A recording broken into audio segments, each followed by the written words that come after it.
Hey folks, Quill18 here, and welcome to a video where we're going to be talking about Age of Wonders 4 and the new Empires and Ashes expansion. First of all, a big shout out to Paradox for sponsoring this video. Thank you very much for that.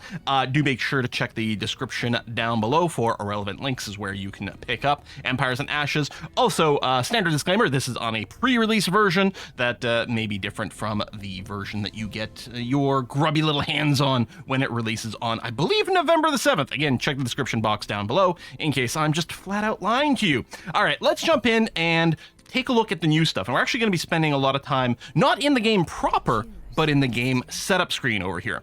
First of all, we do have a new victory type, which some of the story realms will have, but also if we create our own realm and go to advanced settings and then click on this trait over here, we have a new seals victory type available to us, and we can mouse over the seal victory. So on the map, there will be seals. Capturing those will start to accrue points towards a seals victory. It will spawn enemy armies in that area that you're gonna have to defend, and of course, everyone else in the game is probably gonna want to murder kill you to stop you from winning the game. We've got a few different variants. We've got the basic world seals over here, as well as this active version where it says fewer seal points are required to achieve victory, or the dormant version where you need more points. So you can tune exactly how fast or slow that victory goes. Now, the other thing we've got is we're going to go create a new faction. We've got a new form, the avian form over here. We got bird people. Aw, look at them. Their default traits, and of course, these can be customized by hitting this bouton right over here, but their default traits that they come with out of the box is light-footed. Friendly units do not block movement. Makes it a lot easier to position everything in battle. Sharp eyes, +1 vision range and sensing range. I think this is really... I really value this very highly in a lot of turn-based sort of grid or hex-based games. I think vision like that is really quite key to be able to spot things. If nothing else, early on, just having your scout units move a little bit, or not move a little bit faster, but see a tiny little bit more is, I think, a pretty significant edge. I know it's like, I don't think this is a huge trait, but I think it's subtle, its impact, and it's the sort of thing that I'm actually quite in favor of in a lot of the games. We've got elusive here. It says great for mobile hit and run tactics, +4 defense and resistance against retaliation attacks and opportunity attacks. That is not a small number. Now, of course, ideally, you're not going to want to generate retaliation and opportunity attacks, generally speaking, in combat, but it can happen sometimes, and depending on the type of units, you might indeed want to do this sort of hit and run along the way. So you've got some options, and perhaps most plain and feeling good kind of strong trait here is adaptable, where our non-hero units get +20% more experience, so your regular units are going to rank up faster. So we're going to choose this form here, and then the other big thing we've got is this new Reaver Origin custom, which first of all looks really cool. It's got kind of a piratey sort of vibe, like mechano chains pirate with, you know, muskets and stuff kind of vibe. It enables a lot of these mage lock weapons. It's got this focus on marked targets that you work with here. You'll get spells to unlock that you can use to mark targets, which lowers their evasion, which is great, but also increases the amount of damage that the target takes from that. So you mark a specific target to kill and burst them down. I think this is going to be really handy for taking down big, like the big beefy units, hero units, or, you know, the higher tier sort of signature units that are out there. They're going to be great. Obviously, maybe a little bit, well, I was going to say a little bit less value with tier 1 units, for example, and swarmers and stuff. But I mean, this is still going to be very strong in the early game, and you're still going to use this mechanic, certainly. Now, the Reavers are not terribly nice, right? It says a society of industrial opportunists, pragmatic and brutal. They combine the material and arcane tooltip, expanding their dominion through conquests and hunts. Structures of production and mana income, great, we love that. -1 Whispering Stone. Here's the thing with the Reaver Culture. You are not going to be doing traditional diplomacy with free cities. You can, of course, get more Whispering Stones. You can unlock it through your Imperium points and various mechanics like that. But by default, we're going to start with a 0 over here, which means not your standard diplomacy. That's not to say there isn't any. We'll talk about that when we get to war spoils.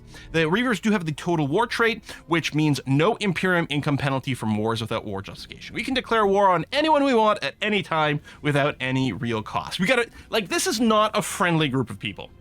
Finally, and perhaps, I would say out of all this, perhaps the most significant is the war spoils mechanic. So this is actually going to be a new resource that you have access to in the game. when you kill units that belong to empires or free cities, so not just random map monsters, but that specifically belong to empires and free cities, you will gain war spoils. The amount of war spoils you get will vary based on the tier of the unit, as we can see over here. So more valuable units will give you substantially more. And then, oh yeah, conquering cities as well, which is really nice. And then we can use these war spoils for a variety of different things, including free city diplomacy.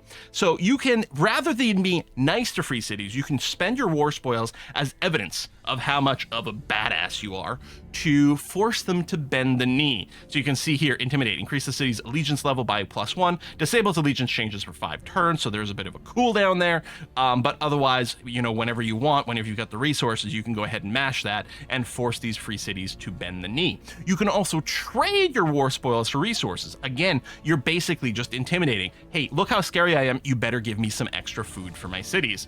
And then we've also got this option for empire diplomacy, such as the Declaration of Supremacy. It disables the grudge caused by grievances and gain a relation modifier that improves over time as long as the declaration stays active. So what happens here is you're spending war spoils per turn as an upkeep to gain this modifier that improves the mood. Basically, you know, people are going to become more and more and more intimidated by you and therefore be nicer to you along the way. So diplomacy still exists as a Reaver, but very much by other means. And again, we can trade war spoils for resources or other favors here as well. Then finally here, you can see this note that war spoils can be used to gain permanent control over subdued units after combat. So this was a mechanic that was kind of introduced in a recent update that gives you the ability to permanently capture units after combat. Well, the Reavers really do this extensively. They specifically have units that have the subdue mechanics and combo well with their, I think they're called Harriers, that will use nets to immobilize people. So you use the Harriers plus the, I want to say, Overseer unit, as I believe the name is, as a 1-2 combo to be able to capture units at the end of the combat, which is really quite a heck of a good way to grow your army. You do have to spend war spoils to permanently claim those units. You don't just get them for free, but at the end of the combat, you'll be given the opportunity to claim that unit with war spoils, which is just an absolutely great trait. What do we do with a combo with the Reavers? Well, personally, I like the idea of really focusing on the tier 1 unit sort of swarms over here. I kind of like that vibe. I mean, obviously you can do whatever you want. Naturally, the Reavers do have chaos and materium affinity. I'm actually a huge fan of materium affinity. Maybe it's because the very first time I played this game as our campaign, we did do our dwarves and we did have the materium affinity there, but I really came to enjoy that. I haven't played as much with chaos, which is one of the reasons for these guys I would probably mostly lean to that. I like the prolific swarmers over here to get a lot of cheap but powerful tier 1 units and really spam out a lot of that. Maybe what we can do is just try to capture some of the higher tier ones. You know, that's not a bad vibe. And then we could also lean into some of the materium affinity stuff, or we could splash into something completely different as well if we wanted to. So, but thematically, I like that. And then maybe Ruthless Raiders. I mean, again, really lean into that raiding kind of vibe. What does it say for Ruthless Raiders, right? They murder without remorse, more interested in loot and plunder than right wrong. The nearest city owned gains +3 gold and +3 draft per tier of units killed after successful combat. It makes us more evil. We get some extra starting units.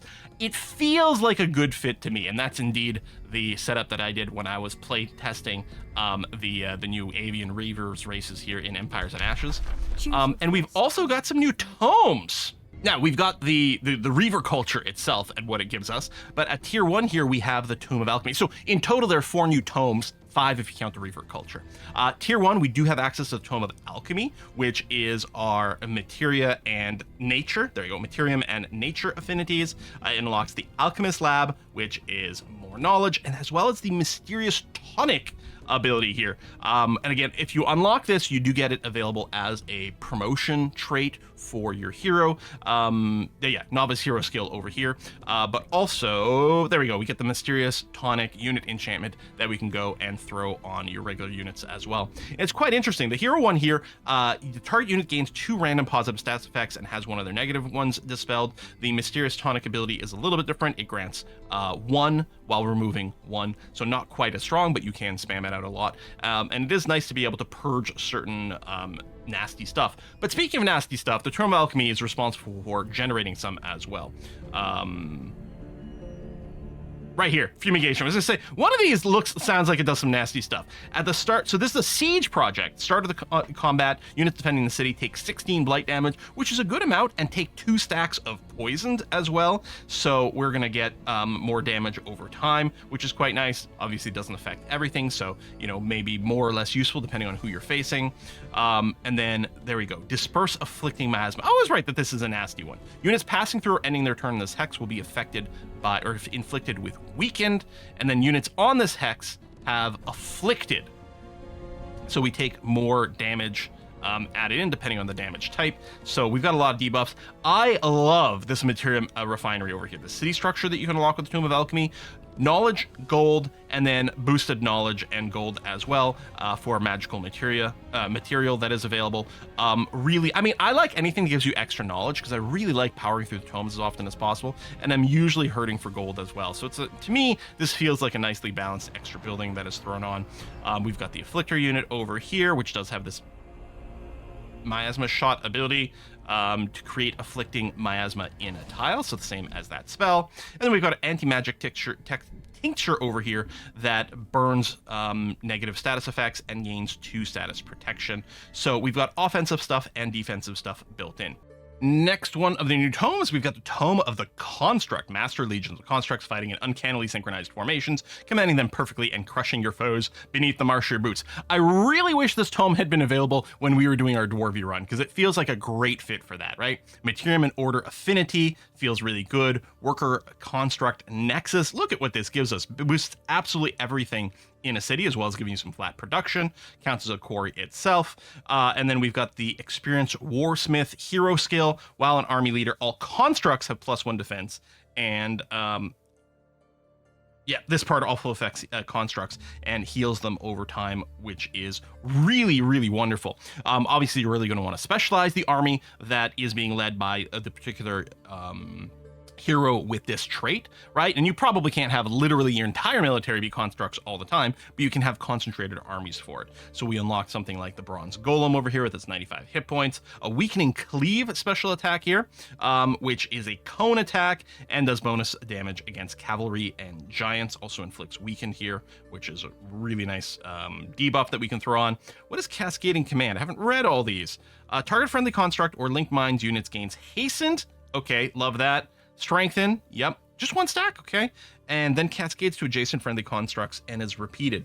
Oh, Cascade Command, I see. Oh, that is really, really quite nice, okay. We've got another Cascading Command here for Defend, which does the same thing. It just links through a bunch of adjacent constructs. Gain Watchful for 1 turn, more retaliation attacks. Linked Mines, there we go. So this is the other thing, right? This works with constructs or linked mines, and linked mines is a minor race transformation.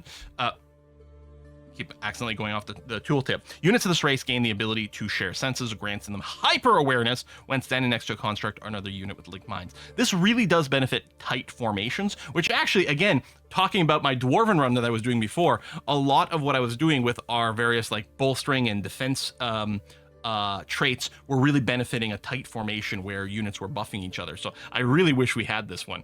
And then we've got Compounding Defense over here, a unit enchantment that applies to shield and polearm units. When adjacent to another unit with Compounding Defense, this gets +1 defense and resistances. So just, you know, just flat out great perks for really tight formation kind of situations. Next up at tier 3, we've got the Tome of the Dreadnought. Dreadnought, which is right over here. Call upon the power of mighty machines and obliterate your enemies with powerful barrages. Again, we get a Materium Affinity, but this time with a Chaos flavor. We got War Foundry added as a special province improvement, giving us tons of draft so we can make units more quickly. We also get them to be more powerful, which to me is almost the more important part of this. I mean, that's a lot of draft.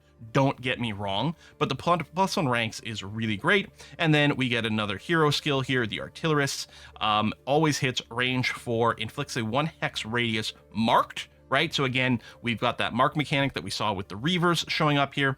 And then to start the next turn, inflict 30 physical damage, which is, so the mark affects right away, and then it's got a delayed blast attack is the way this feels like, which I guess kind of makes sense with artillery. You're calling in the artillery strike with a mark, and then the damage hits.